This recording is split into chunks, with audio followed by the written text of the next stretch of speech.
मैया का हाथ पकड़ा, भीतर लेके गए और कक्ष में जाकर के कहा, मैया मेरी बात ध्यान से सुनना, हो सकता है इसके बाद बहुत भूचाल आपके ब्रजमंडल में आ जाए, पर यह सत्य आपको पता होना आवश्यक है। कहा भयो? बोले कृष्ण दो बातें हैं।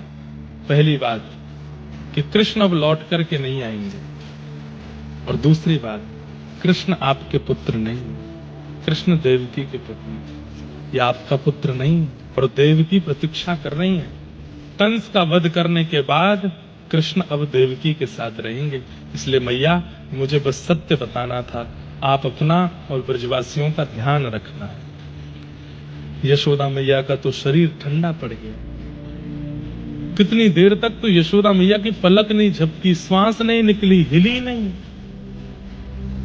नेत्र बंद हो गए। छोटे से श्री कृष्ण कैसे चलना सीखते थे, कैसे बोलना सीखते थे, कैसे मैया मैया कह के बुलाते थे, बाबा की गोद में कैसे चढ़ जाते थे, गैयाओं के सींग से लटक जाते थे, यशोदा मैया के अंक में भर के।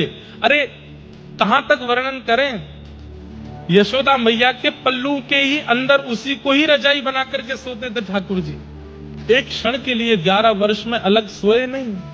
तो सारी स्मृति मैया के दिमाग में घूमने लगी। थोड़ी देर तक तो मैया को होश नहीं आया।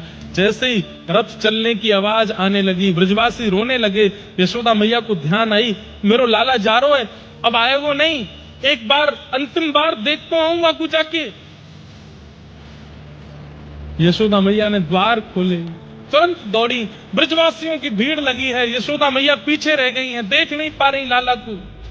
चिल्ला रही हैं, अरे कन्हैया, अरे लाला, ओ लाला, नेक रुक जाइयो, नेक मेरी बात सुन के जा।